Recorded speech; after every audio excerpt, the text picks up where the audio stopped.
Subscribe करें और bell दबाएं ताकि कोई खबर रह न जाए।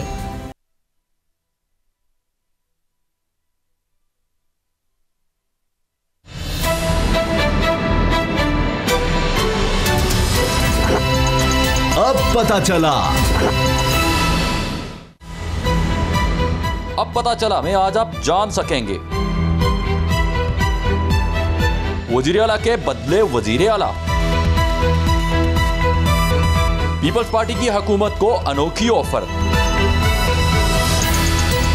सियासत में अदम एतमाद का मौसम। इक्तदार में रहकर कारोबार। नवाज शरीफ की कानूनी जंग। बैरून मुल्क जायदाद, असासा या अजाब। अस्सलामुअलैकुम नाज़रीन, प्रोग्राम अब पता चला में आपको खुश आमदीद कहेंगे। मैं हूं आपके साथ सहरेश जुहेब और बाबर साहब, असद खरल साहब दोनों ही मेरे साथ मौजूद हैं।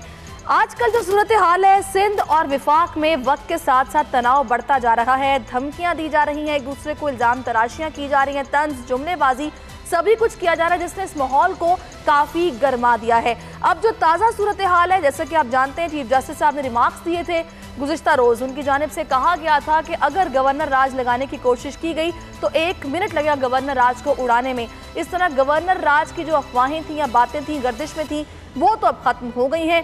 लेकिन बिलावल ने कहा कि आसिफ अली जरदारी के इशारे की ज़रूरत है, वो हुकूमत गिरा देंगे। उन्होंने पंजाब और विफाक में हुकूमत गिराने का इंदिया दिया।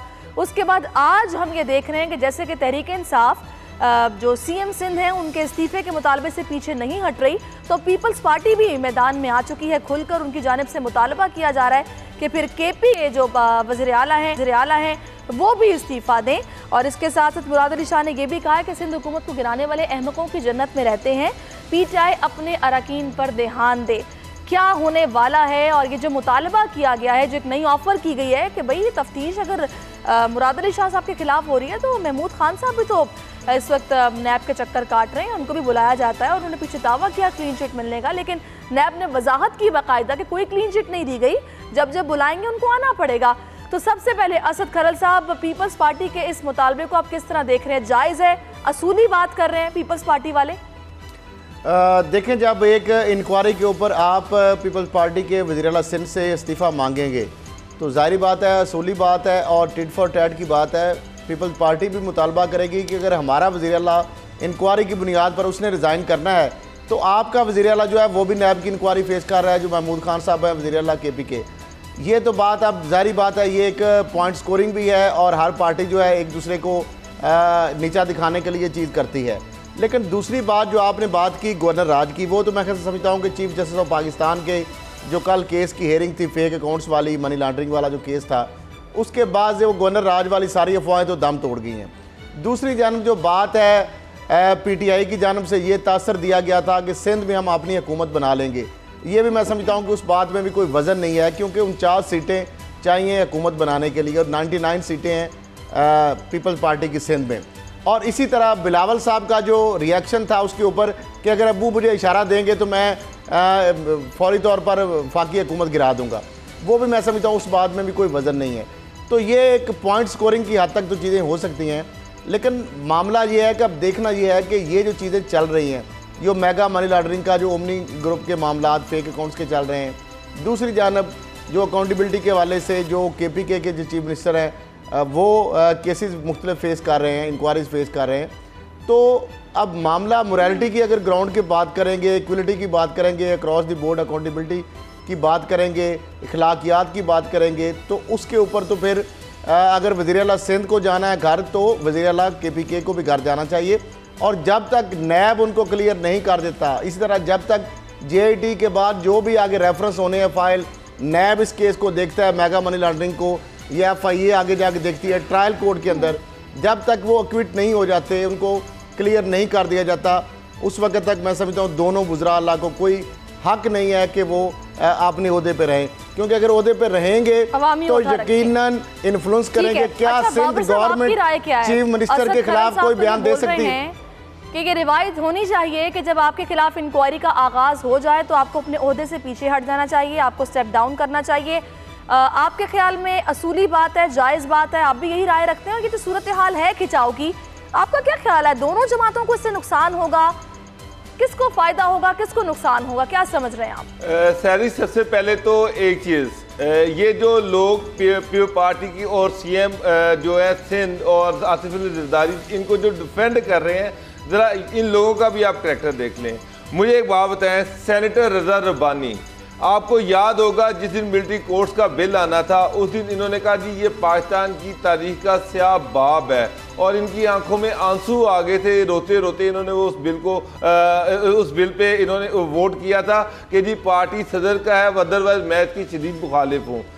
वही रज़ा रब्बानी जो वही मिलिट्री कोर्ट जिन्होंने 450 दहशत गर्दों को फांसियाँ दी, जिसकी वजह से पाकिस्तान में अमन हुआ, उस पर इनके ये तासुरात है कि ये पाकिस्तान की तारीख का स्याह दिन है, चले मान लिया, और उससे जमहूरियत भी ख़तरे में है। वो रज़ा रब्बानी जो है आज आसिफ अली जरदारी के साथ खड़े हुए हैं और ये कह रहे हैं कि जनाब कि ये जो GIT की रिपोर्ट है ये कोई हकीकत नहीं है, ये तो सिर्फ एक इंक्वायरी रिपोर्ट है।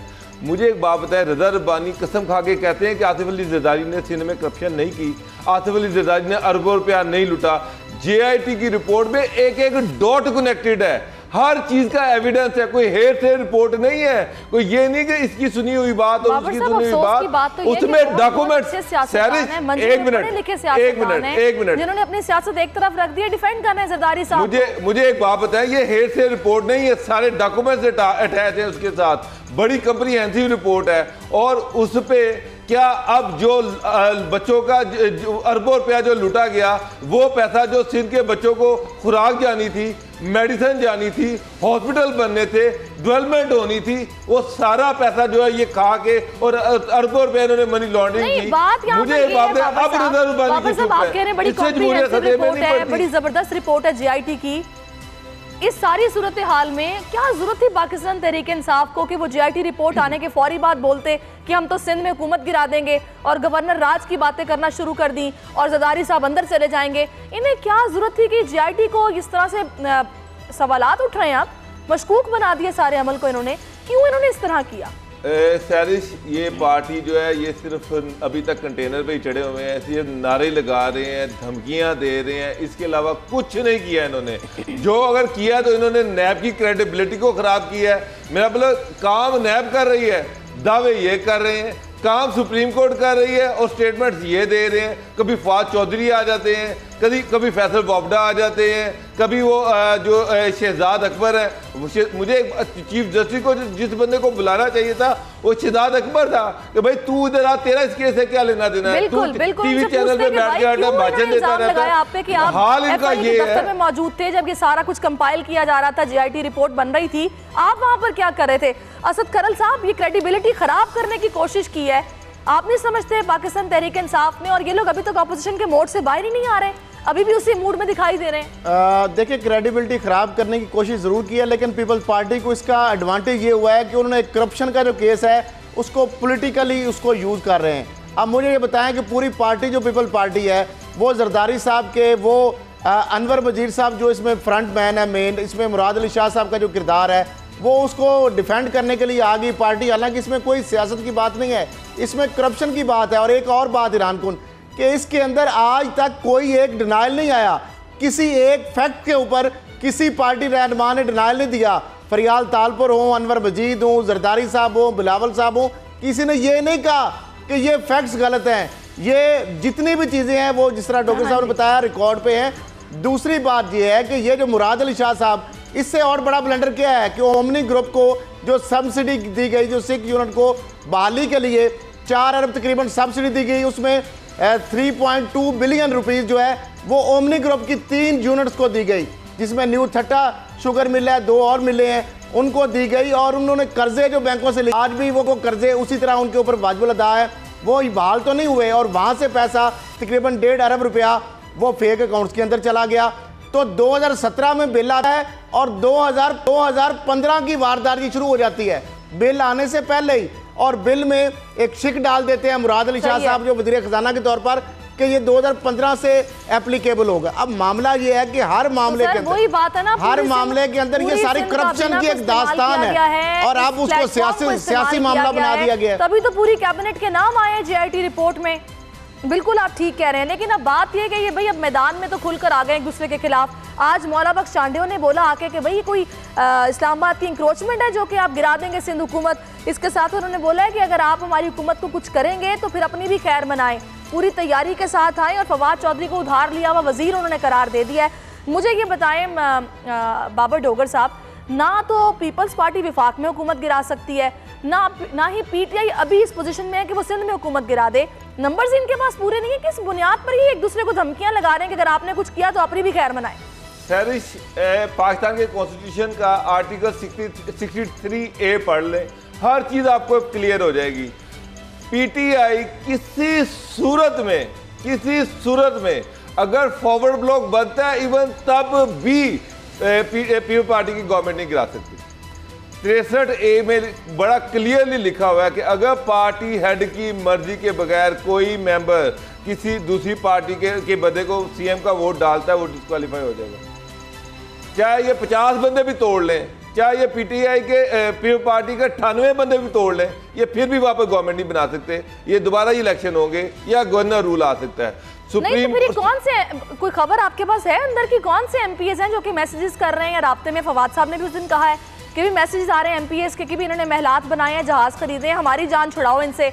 और तकरीबन 7 एमपीएस के हवाले से सुनने में आ रहा है कि उन्होंने राब्ता किया है। तो वो कौन हो सकते हैं? मैं आपको बताऊं 7 हैं या 10 हैं, एक चीज आप क्लियर कर लें कि सिंध की गवर्नमेंट नहीं वो गिरा सकते, डिस्क्वालीफाई हो जाएंगे, दोबारा इलेक्शन होंगे, लेकिन सिंध में पे पार्टी की गवर्नमेंट नहीं गिर सकती। हाँ, अगर गिर सकती है कहीं गवर्नमेंट, या वो इस्लामाबाद की गिर सकती है सेंटर की, या पंजाब की गिर सकती है। ये दोनों गिर सकते हैं क्योंकि यहाँ पर 2-3 पॉलिटिकल पार्टीज ऐसी हैं जिन्होंने इन गवर्नमेंट को सहारे दिए हुए हैं। अदरवाइज सिंध में पे पार्टी की मेजोरिटी है। जो बंदा आसिफ अली जरदारी के मर्जी के बगैर मुराद अली के खिलाफ वोट डालेगा वो डिस्क्वालीफाई हो जाएगा।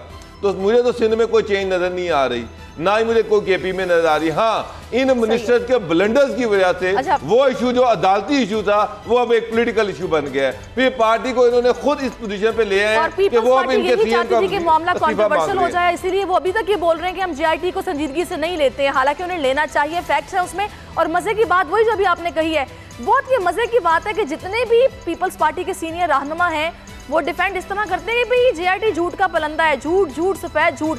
कोई ये नहीं कहता कि भाई ये देखें ये फैक्ट्स हैं, ये ट्रेल है, या ये हमारे पास दस्तावेजात हैं, हम पे झूठा इल्जाम लगाया जा रहा है। ऐसा कुछ भी नहीं है, ऐसा कुछ नहीं कहा जा रहा। खैर आगे बढ़ते हैं। दूसरा हरबा जो कि वो इस्तेमाल कर सकते हैं, केसेस इनके खिलाफ खुल गए हैं।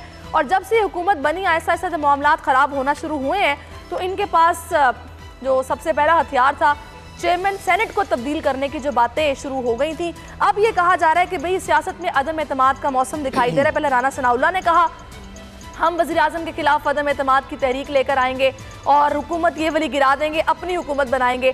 अब ये कहा जा रहा है कि सेनेट में अब अदम एतमाद की तहरीक लाई जाएगी और चेयरमैन सेनेट को हटाया जाएगा। तो आपका क्या ख्याल है कि ये दोनों एक दूसरे की सपोर्ट करेंगे? ये मुमकिन है असद खरल साहब कि सादिक संदरानी साहब को हटा दिया जाए? देखिए सारी ये बात असल में बिलावल भुट्टो जरदारी के तर्जुमान सेंटर मुस्तफ़ा नवाज़ खोकर साहब ने एक टॉक शो में की, वहाँ से ये मामला शुरू हुआ। उन्होंने ये कहा था कि बलूचिस्तान के अंदर जो नून लीग की हुकूमत हमने गिराई वो बहुत हमने गलत काम किया था और वो हमें नहीं करना चाहिए। दूसरा उन्होंने साथ ही कहा कि चेयरमैन सेनेट और चेयरमैन सेनेट जो हमने बनाया उसके अंदर भी हमने गलत काम किया और ये दोनों जो धब्बे हैं इसको हम धोएंगे और मुनासिब वक्त पर हम तरीके अदम एतमाद लाएंगे। नून लीग भी ये कहती रही है, पीपल्स पार्टी ने भी इस चीज़ का अंदिया दिया है, लेकिन मैं नहीं समझता कि इस हवाले से भी वो कामयाब हो चुके, क्योंकि आपने देखा इस इलेक्शन के बाद पीपल्स पार्टी की सीटें कोई बड़ी नहीं हैं, नून लीग की सीटें बड़ी नहीं हैं, बल्कि पीटीआई की ज़्यादा सीटें उसमें आई हैं। दूसरी जानब जो सिंध हुकूमत की बात है, 7 या 10 MPA का इशू नहीं है।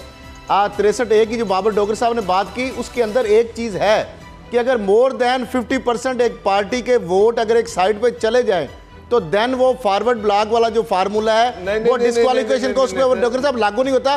पंजाब ये काम हो चुका है, पंजाब में यही काम हुआ था, काफ लीग के आधे से ज्यादा लोग आज मैंने इलेक्शन कमीशन में बात की है, लेकिन हमने देखा है उन्होंने कहा जी पंजाब के अंदर ये हुआ था कि इलेक्शन कमीशन में अगर मेजोरिटी डॉक्टर साहब हाफ से ज्यादा अगर लोग एक साइड पे जाके बैठ जाएं तो तो जो काम वाले होते हैं उनके ऊपर लागू होता है, ज्यादा जो अक्सरियत होती है आइन में लागू नहीं होता। पंजाब के अंदर ये आपकी जो पंजाब के आला हुकाम से बात हुई है उन्होंने क्या बताया इस पंजाब के अंदर उनका ये कहना है कि 2-3 जगह होती है, एक मनी बिल है, प्राइम मिनिस्टर का वोट और सीएम का वोट। अगर कोई बंदा पार्टी हेड की मर्जी के खिलाफ वोट डालता है वो डिस्क्वालीफाई हो जाएगा। मैंने पूछा जी कि अगर 51 बंदे से सिंध की पोजीशन है, 51 बंदे जो हैं वो एक साइड पे आ जाते हैं तो क्या ये एक पार्लिमानी पार्टी होगी?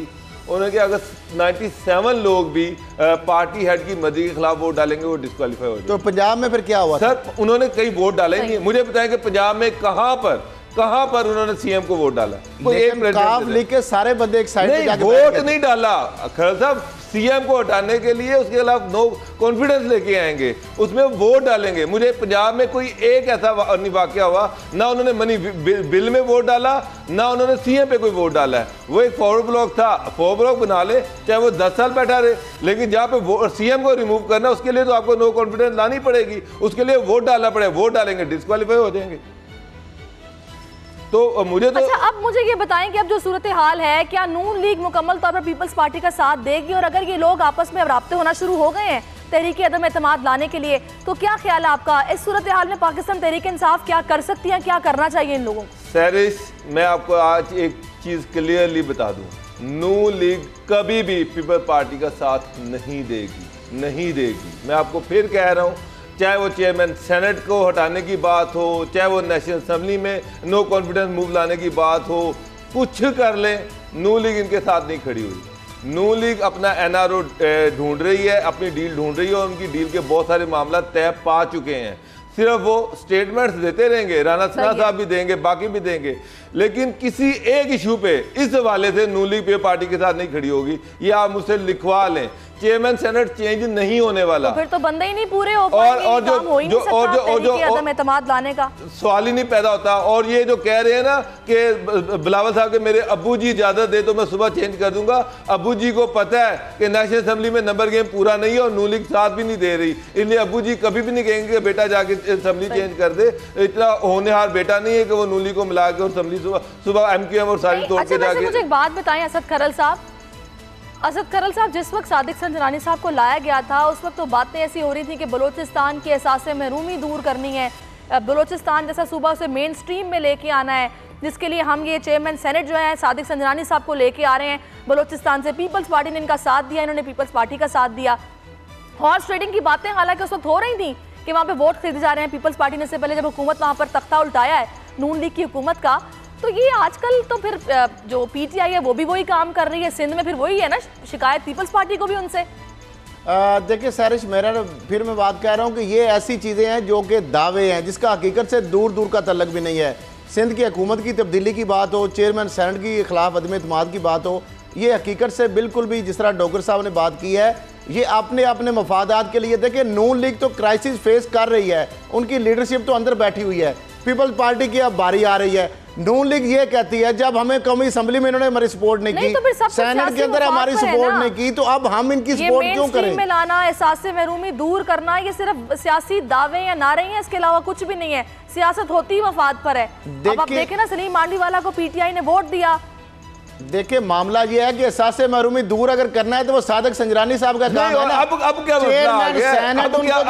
बलूचिस्तान से उनका तल्लक खत्म हो गया है, क्या किसी और सूबे से उनका तल्लक जुड़ गया है? मामला ये है कि उस वक्त जरदारी साहब बड़े बढ़ के करते रहे दावे कि हम लाए हैं, मैं जो करता हूँ, हमने जो बात करते हैं उसके ऊपर हमने उसको करके दिखाया है। हमने सेनेट का चेयरमैन लाने की बात की तो हमने ला के दिखाया है। तो उस वक्त हालांकि इमरान खान साहब ने भी सपोर्ट कर दी, पीपल्स पार्टी ने भी सपोर्ट कर दी।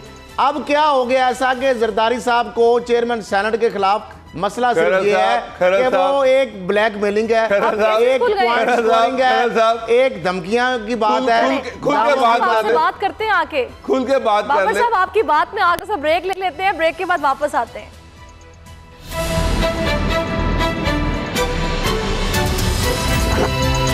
अब पता चला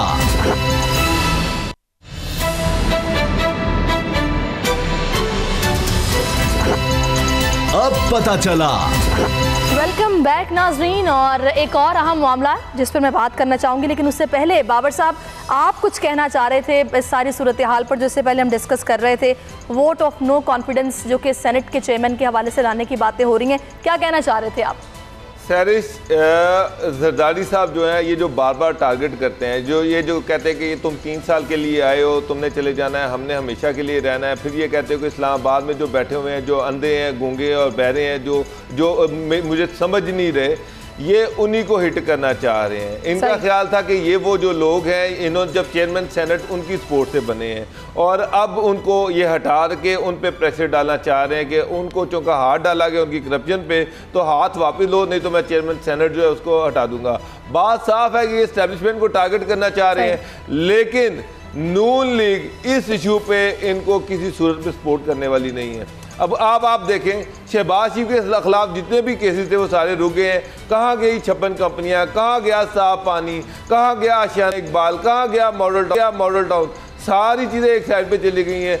लग रहा है कि PMLN जो है वो ग्रेजुअली आहिस्ता आहिस्ता वो एक डील की तरफ जा रही है और ये पैसे देने को भी तैयार हो गए हुए हैं। और इन्होंने एक तुर्की को इन्होंने दरमियान में डाला हुआ है और ये चाह रहे कि कोई ना कोई इनका मसला हल हो जाए। तो ऐसी सूरत में वो किसी ऐसे एडवेंचर में पार्टी के साथ नहीं जाएंगे।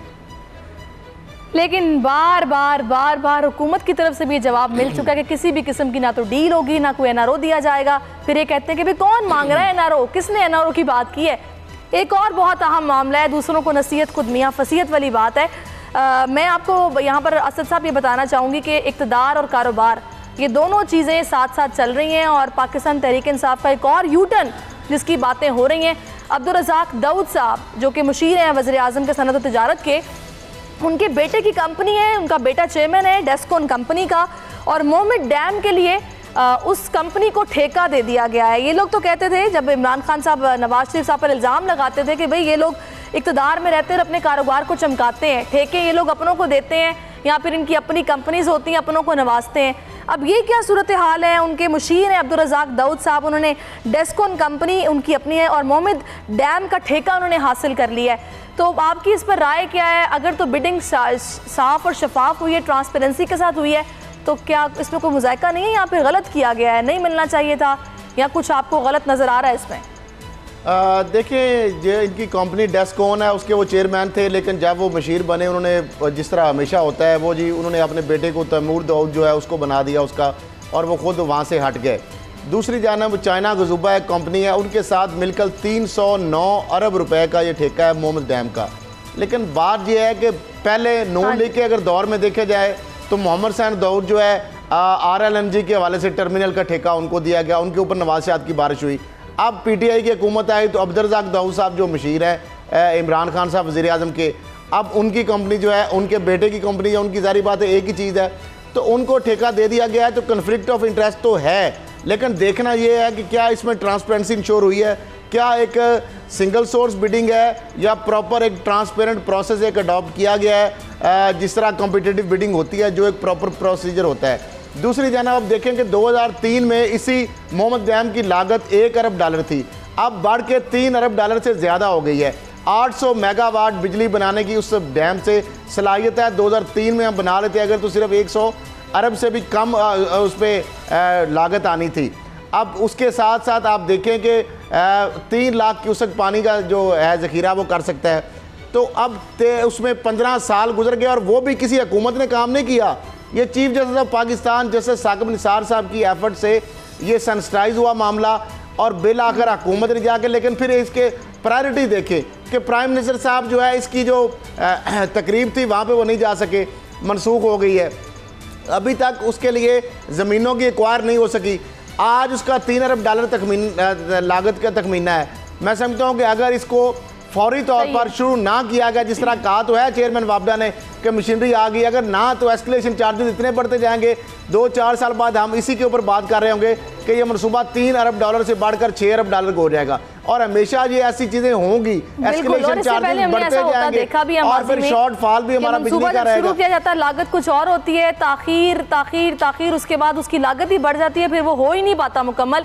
बाबर डोगर साहब, देखिए बाबर साहब, अगर किसी भी कंपनी को ठेका मिलता है किसी भी हुकूमती वजीर से दूर की रिश्तेदारी भी निकल सकती है। मेरा ख्याल है कि रिश्तेदारी होना या फिर करीब होना वज़ीर आज़म के या किसी के भी, ये इससे कोई फ़र्क नहीं पड़ता। अगर बिडिंग साफ़ हुई है, शफाफ हुई है, तो इसमें क्या मुज़ायका है? अगर गैर कानूनी तौर पर ठेका नहीं दिया गया तो उसमें कोई बुराई है? सैरिश, कब हुई है बिडिंग? कौन सी वेबसाइट पे अवेलेबल है बिडिंग? कहाँ पर इन्होंने कैसे ट्रांसपेरेंट इसको हम गर्दानेंगे? कहीं पे इसका कोई डाटा तो अवेलेबल ही नहीं है। मुझे नहीं पता कि कब और कैसे ये इसकी बिडिंग कर दी गई। इमरान खान साहब 10 साल इस चीज़ को कहते रहे, कॉन्फ्लिक्ट ऑफ इंटरेस्ट के जी ये शहबाज शरीफ इन्होंने बड़े बड़े प्रोजेक्ट स्टार्ट किए और अपने लोगों को नवाज दिया।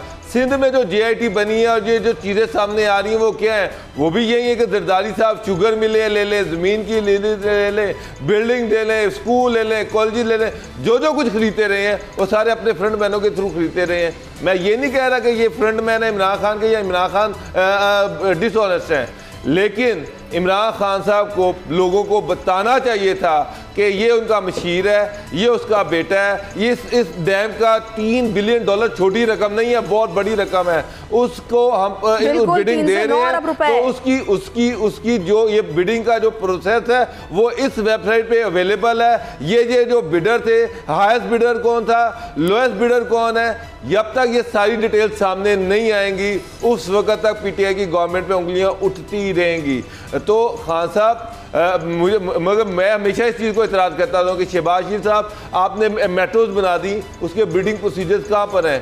कहीं किसी वेबसाइट पे अवेलेबल नहीं है। आपने ऑरेंज लाइन बना दी, कहाँ पे उसकी बिल्डिंग किसको दी, कहाँ पे उसके प्रोसीजर हैं, कहाँ पे रूल्स को फॉलो किया गया, उसकी कोई डाटा अवेलेबल नहीं है। पता चल रहा है ना, ट्रांसपेरेंट होता क्या है? कंपनी का ठेका पैरागॉन की कंपनी को दे दिया गया, करवा परवरी किस तरीके से की गई, बड़े बड़े प्रोजेक्ट शुरू इसलिए किए गए कि अपना भी पेट भरा जाए और अपनों को भी नवाजा जाए। असद खरल साहब, आपके ख्याल में डिटेल्स ये मीडिया के साथ शेयर होनी चाहिए बिडिंग की?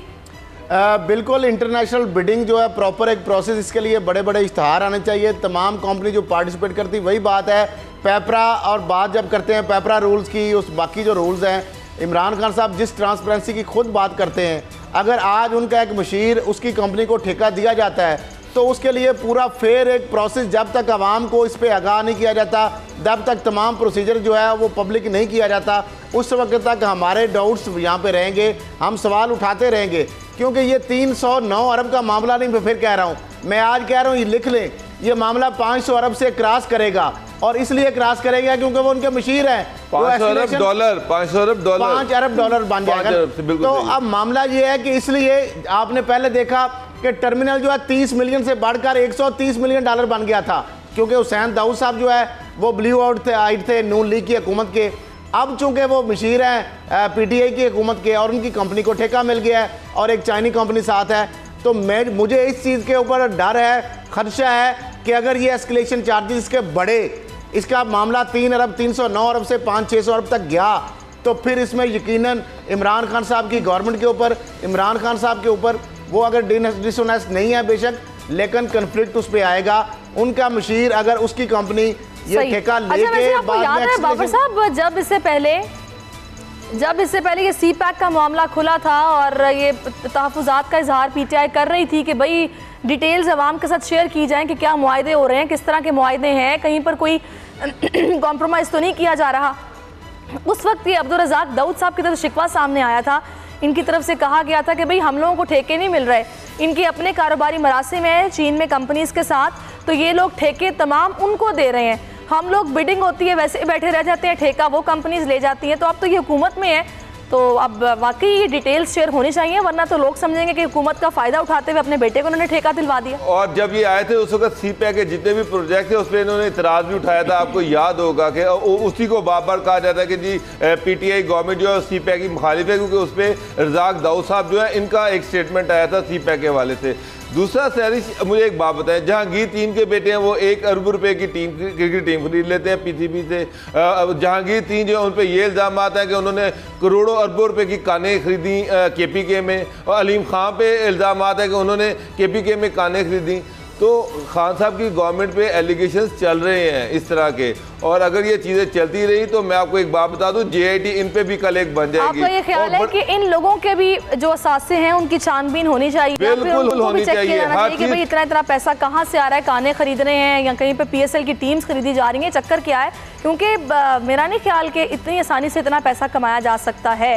यहाँ फिर तो कोई अबावजदाद जागीरें छोड़ के गए हों तो उनको बेच के किया जा सकता है। खैर, एक ब्रेक लेते हैं, ब्रेक के बाद वापस आते हैं, कुछ मियाँ साहब की बात करेंगे। उन्होंने अपील दायर की इस्लामाबाद हाई कोर्ट में। इस ब्रेक के बाद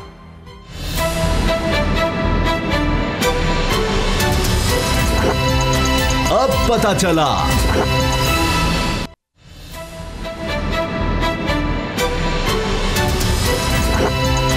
अब पता चला।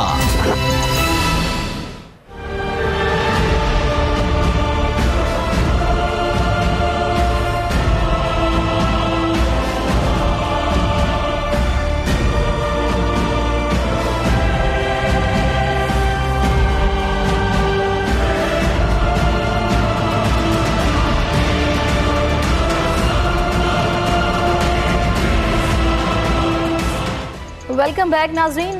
नवाज शरीफ साहब ने अल अजीज़िया रेफरेंस का फैसला इस्लामाबाद हाई कोर्ट में चैलेंज कर दिया है। उनकी तरफ से कहा गया है कि मेरा मौक़िफ़ नैब ने नहीं सुना है और बहुत से कानूनी सुकम हैं इस फैसले में, लिहाजा वो अदालत आलिया से इंसाफ की तवक्को रखते हैं। दस्तावेज़ात को दुरुस्त अंदाज में नहीं पढ़ा गया है और इसके साथ साथ उन्होंने ज़मानत की भी इस्तदा कर दी है, दरख्वास्त दे दी है। यहाँ पर वैसे असद खरल साहब, दिल चाह रहा है कि मैं ये बोलूँ कि मियाँ साहब ताड़े वाली भी हद हो गई है कि नैब ने मेरा मौक़िफ़ सही तरीके से नहीं सुना। जिस अदालत ने फैसला देना था उसने ना महीनों सालों आपका मौक़िफ़ सुना, आपने मनी ट्रेल नहीं दी और आप अब भी कह रहे हैं कानूनी सुकम है और करप्शन साबित हुई है आप पर और ज़मानत मांग रहे हैं। आप ये कह रहे हैं कि ठीक फैसला नहीं है, यहाँ पर जो शवाहिद हैं उनको दुरुस्त तरीके से नहीं देखा गया, नहीं पढ़ा गया। ऐसा क्या था उन दस्तावेज़ात में जो मिसिंग था? मियाँ साहब लाडले हैं और उनको आदत पड़ चुकी है। आपने देखा पहले भी इस्लामाबाद हाई कोर्ट में वो गए थे, उनको सज़ा भी मुअत्तली हो गई, ज़मानत भी मिल गई। अब फिर वो अनोखा लाडला, वो कहते हैं ना खेलने को मांगे चांद। अब वो मियाँ साहब फिर उन्होंने कहा कि सज़ा भी मेरी मुअत्तल कर दी जाए, मुझे ज़मानत भी दी जाए। सज़ा मेरी उन्होंने कहा ज़्यादा हो गई। ये तो नहीं समझ रहे कि एवन फील्ड वाला जो मामला है शायद ये उसी तरीके से यहाँ पर भी कुछ बात बन जाएगी। अब दूसरी जानब नैब जो है वो इस पे अपील करने जा रहा है कि सज़ा कम हुई है, और दूसरी जानब फ्लैगशिप इन्वेस्टमेंट जो है जहाँ पे वो बरीयत हुई है उसके खिलाफ भी नैब जा रहा है। मामला ये है कि 2001 में जिला वतनी के दौरान मियाँ साहब ने जो अल अजीज़िया स्टील मिल उन्होंने कैम की, हुसैन नवाज उसके बज़ाहिर मालिक थे, और उसके बाद 2005 में वो उन्होंने बेच दी और जद्दा के इंडस्ट्रियल एरिया अल खुमरा में उन्होंने एक मिल कायम की, हिल मेटल एस्टेट एस्टेब्लिशमेंट। उसके भी MD जो है हुसैन नवाज है। लेकिन हैरानकुन बात यह है कि उस मिल का जो प्रॉफिट था 97% जो है वो मियाँ साहब की, जिस तरह JIT अभी फेक मनी लॉन्ड्रिंग वाला जो मामला निकला है जरदारी साहब वाला, उसी तरह नवाज शरीफ साहब के अकाउंट्स के अंदर सारे पैसे वो आने साबित हुए हैं। अल राजी बैंक से किस तरह HBL की न्यूयॉर्क ब्रांच में गए और वहाँ से किस तरह पाकिस्तान आए स्टैंडर्ड चार्टर्ड बैंक में। तो अब मामला सारा ये है कि ये वो चीज़ है जो कि रिकॉर्ड पे, और मियाँ साहब का इतना लंबा माशाल्लाह केस है कि मियाँ साहब को इतनी अपॉर्चुनिटी दी गई, 165 गालबन पेशियाँ हुई मियाँ साहब की, और मियाँ साहब के वकील ने जिस तरह जिरा की, उन्होंने जो जितने दिन चाहे उन्होंने गवाहों के ऊपर जिरा की, जो एविडेंस वो चाहिए उन्होंने वहाँ पे पेश की। मामला अब मियाँ साहब को नहीं सुना गया, अगर ये वो कहें तो सदी का सबसे बड़ा झूठ है। मियाँ साहब को अगर नहीं सुना गया, नैब तो बुलाता रहा, वहाँ पे आप गए ही नहीं। नैब का कोर्ट जो है साहब अदालत, वहाँ पे आपको कितना मौका दिया गया, बार बार जज साहब आपको कहते रहे, अता कि आखिरी मौका आपको दिया गया कि आपके पास कोई अपनी वजाहत है, कोई शहादत है, कोई डिफेंस है, कोई सबूत है, आप प्लीज़ ला दें। फिर मियाँ साहब ने यहाँ तक उन्होंने कहा कि आप ऑन ओथ बात करें, उन्होंने कहा जी मैं हलफ पे बात नहीं करूँगा, ज़बानी बात उन्होंने की, फिर कोई एविडेंस उन्होंने प्रोवाइड नहीं किए। अब फिर वो ये कह रहे हैं कि जी मेरे साथ ज़्यादती हुई है। मैं समझता हूँ इससे बड़ी और कुछ ज़्यादती नहीं है कि ये अगर मियाँ साहब कहें या उनके वकील ये स्टांस लें कि मेरे दुनिया की अदालती तरीक में ये अनोखा केस है जिसमें एक सवाल था और उसके जवाब के लिए कई माह। मियाँ साहब जान दे हो, बड़ी ਤੁਹਾਡੀ मेहरबानी, उन फैसला आ गया है।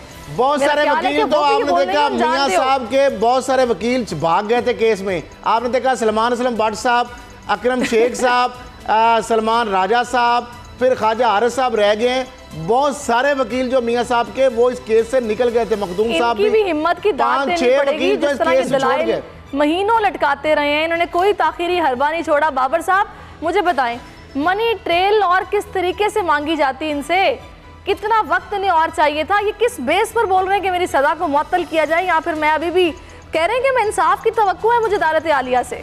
देखिए, डिटेल तो खैर साहब ने आपको दे दी है कि डिटेल तो सिर्फ इतनी थी कि अल अजीज़िया स्टील मिल जो है वो जब 2001 में कायम हुई, तो इनकी जो कहानी है वो दादा पोता वाली कहानी के जी दादा साहब ने डायरेक्टली पोते को दे दी और मुझे तो दरमियान में मुझे पता ही नहीं है, और उसका जो प्रॉफिट है वो इनको मिलता रहा है सारा, और जो 88% जो उसकी कमाई थी उसका 88% इनको प्रॉफिट मिलता रहा है। और वो कह रहे हैं कि माशाल्लाह से मेरे बेटे इंतहाई होनहार हैं, इंतहाई बरखुरदार किस्म के बच्चे हैं जो मुझे सारी कमाई बड़े प्यार से तोहफे के तौर पर बेचते रहे हैं। दो के इनके हक में बाप बेटी दोनों जेल में थे, लेकिन वो बेचारे जो होनहार बच्चे थे, ताबेदार और फरमा बरदार बच्चे थे, उन्होंने लंदन से पाकिस्तान आके इनके हक में गवाही देना पसंद नहीं किया। अगर जज साहब कहते थे कि अगर वो आके आपके बच्चे, क्या बताऊं, वैसे बाबर साहब बड़े अफसोस की बात है कि किसी मतलब उनके वालिद साहब जेल में सजा काट रहे हैं, लेकिन मजाल है कि वो एक दफा भी वापस आए हों या फिर को थोड़ा हौसला किया हो, जज ने परेशान हो असली तो पीछे आई है, यकीन हो सकता है। जज ने इनको ये कहा है, उन्होंने कहा कि आपके बेटे आके अगर ये बात कह दे ना, अगर आपके बेटे ये कह दे कि जनाब दादा ने ये जायदाद हमारे नाम दी थी और हमारे बाप को नहीं पता, तो हम ये स्टेटमेंट मान लेंगे। मसला ये है कि JIT के सामने बच्चों ने कहा जी ये कारोबार हमारे वालिद साहब का है। अब वो जो स्टेटमेंट है वो अब अगर JIT की स्टेटमेंट यूज करें तो मियाँ साहब को इतराज है, अदरवाइज फिर बच्चे आके स्टेटमेंट दे दे, बच्चे आने को तैयार नहीं है, तो अब जज साहब करें क्या? तो मियाँ साहब जो है अब वो जज को जो टोपियां पहनाना चाहे थे वो नहीं पहनाई गई, और मुझे लग रहा है कि high court Islamabad high court से भी कोशिश और करने लगे हैं वो। अच्छा, एक और बहुत अहम मामले मैं चाह रही हूँ कि जाने से पहले उस पर भी थोड़ा थोड़ा कमेंट आप दोनों कर दें। बैरून मुल्क अकाउंट्स और जायदादों से मुतालिक भी आज FIA ने सुप्रीम कोर्ट में रिपोर्ट जमा करवाई है और चीफ जस्टिस ने रिमार्क्स दिए कि बहुत बड़ा केस है, इन केस से 13,000 अरब रुपए मिल सकते हैं। और जो अलीमा खान साहिबा का मामला उस पर भी इस्तफसार किया कि बताएं उन्होंने जुर्माना अदा कर दिया है, 13 जनवरी तक का उन्हें वक्त दिया गया है और 2 करोड़ 90 लाख रुपए उन्होंने अदा करने हैं। उन्होंने चेयरमैन FBR का भी शाबाश दी है कि उन्होंने बड़ी मेहनत की है इस सारे मामले में। तो किस तरह देख रहे हैं आप, जिस तरह इस सारे मामले को लेकर चला जा रहा है कि ये बैरून मुल्क जो अकाउंट्स है, जायदादें, 13,000 अरब रुपया अच्छी खासी रकम है, अगर आ जाए तो बड़े भले काम हो सकते हैं पाकिस्तान में। देखिए सर, ये गो स्लो की पॉलिसी चल रही है और 700 से ज़ायद अफराद हैं जो आइडेंटिफाई हो चुके हैं जिन्होंने एफिडेविट दिए हैं। अब FBR ये कहता है कि सिर्फ उसमें 60 एक पोटेंशियल केस हैं जिसके अंदर से ज़्यादा पैसा है और उसके ऊपर हम प्रायोरिटी है। दूसरी जानब जो 13,000 अरब की बात है, इस फिगर को FBR तो अभी ऑन नहीं करता। सुप्रीम कोर्ट के चीफ जस्टिस ऑफ पाकिस्तान की सरबराही में 3 रुकनी बेंच है, चीफ साहब ने भी ये कहा है FBR के चेयरमैन को कि आप मजीद कितनी देर लगाएंगे, आपको नहीं चाहते कि पाकिस्तान पैसा आए। तो वो कहानियाँ सुना रहे हैं, मुख्तलिफ रंग बिरंगी रिपोर्टें पेश कर देते हैं, प्रेजेंटेशन अच्छी दे देते हैं, लेकिन वो कहते हैं ना कि एक कख बन के दौरा भी नहीं किया उन्होंने। कोई 1 रुपया 167 मिलियन रुपया सिर्फ आया है और वो और बाकी कह रहे हैं 40 मिलियन और आना है। अब 13,000 अरब कहाँ और 167 मिलियन कहाँ? और जो अलीमा खान की बात है 2 करोड़ खलसा जो बात कर रहे हैं ना, मैं उसी को इंडोर्स करूंगा। चेयरमैन FBR आपको पता है कौन है? जहांजेब खान। अगर पंजाब में शहबाज शरीफ का सबसे चहीता कोई अफसर था ना, मैं कहूँगा फवाद से भी ज्यादा, चीमा से भी ज्यादा, वो जहांजेब खान था। 3 साल चेयरमैन PND रहा, 2 साल सेक्रेटरी फाइनेंस, 3 साल सेक्रेटरी एनर्जी, और खान साहब ने उनको लाके बिठा दिया चेयरमैन FBR। वो तो अब टोपियां ही घुमाएगा, वो कोई प्रॉपर्टी नहीं ढूंढ के देगा, ये मैं आपको बता दूं। और अगर वो शरीफ फैमिली की प्रॉपर्टी है तो वो तो कभी नहीं मिलेंगी इस बंदे के होते हुए, एक चीज क्लियर है। नहीं तो PTI ने इस तरह के बंदे को चेयरमैन FBR लगा कैसे दिया? उन्होंने हर अच्छी पोस्ट पे वो बंदा ढूंढ के लगाया है, वो नग ढूंढ के लगाया है जो शहबाज शरीफ का चहीता था। यही हालात पंजाब में है, यही हालात फेडरल गवर्नमेंट में है, और यही ब्यूरोक्रेसी जो है वही गवर्नमेंट चला रही है। ब्यूरोक्रेसी तो बिल्कुल नहीं बदली, ब्यूरोक्रेसी तो वही है, फिर वही तो हुकूमत चला रही है पंजाब की, अगर आप बात कर रहे हैं इस तरह की सूरत हाल है। पंजाब में कोई हुकूमत है ही नहीं है, किसी गवर्नमेंट का कोई नाम ही नहीं है। पंजाब में ब्यूरोक्रेसी को फ्री हैंड मिला हुआ है, वो अपनी मर्जी से पंजाब को चला रहे हैं। मुझे एक बात बताए, 10 साल शहबाज शरीफ ने यहाँ पर गवर्नमेंट की कोई एक स्कैंडल ये ढूंढ सके हो, कोई एक चीज़ ढूंढ सके हो? कहाँ पे मॉडल टाउन की GIT क्यों नहीं बन रही अभी तक? सारा रिकॉर्ड GIT जो है, जो ब्यूरोक्रेसी है, वो शहबाज शरीफ के खिलाफ सारा रिकॉर्ड तबाह करी जा रही है, ज़ाया करी जा रही है। वो CM साहब जो है वो एक तस्वीर जो है वो लगा देते हैं, कभी वो नमाज पढ़ रहे हैं, कभी वो लॉन में टहल रहे हैं, कभी DG खान के 5 बंदों के साथ बैठ के वो बैठे हुए उनके मसले सुन रहे हैं। इससे आगे कुछ नहीं है। डिलीवरी ऑफ सर्विस बिल्कुल ख़त्म हुआ है। आप मुझे बताएं, प्लानिंग एंड डेवलपमेंट P&D का अभी तक कितने पैसे जो है इनके डेवलपमेंट फंड के यूटिलाइज हुए हैं? पता करें CM से, 1 रुपया नहीं खर्च कर सके। ऑरेंज लाइन का इतना बड़ा प्रोजेक्ट था, 30 अरब रुपया बजट में रखा हुआ है, 1 रुपया अभी तक नहीं लगा सके। तो पंजाब में तो बस अल्लाह के रहमो करम पर है। मैंने खान साहब ने अल्लाह के रहमो करम पर दिया कि अल्लाह ताला चला देगा तो ठीक हो जाएगा। मुझे अदरवाइज ये चलता नजर नहीं आ रहा पंजाब। सही है। अच्छा, वैसे आज एक और अच्छी चीज़ जो कि चेयरमैन नैब की तरफ से कहा गया है, उन्होंने कहा है कि भाई ये प्ली बार्गेन कानून इसको ख़त्म नहीं किया जाएगा, वरना कोई ऐसा इदारा नहीं जो कि इतना पैसा कौमी दौलत लूटी भी वापस ला सके। शॉर्टली ऐसे सब क्या कमेंट करेंगे आप?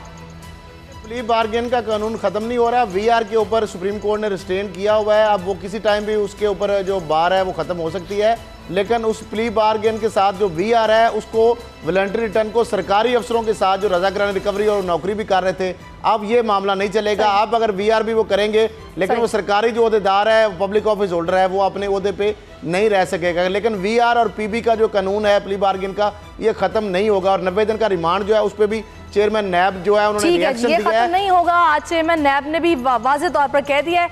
इसके साथ ही असद साहब, बाबर साहब, बहुत शुक्रिया। नाज़रीन, आपसे इजाज़त चाहेंगे, इंशाल्लाह कल फिर से हाजिर होंगे। कल तक के लिए अल्लाह हाफ़िज़।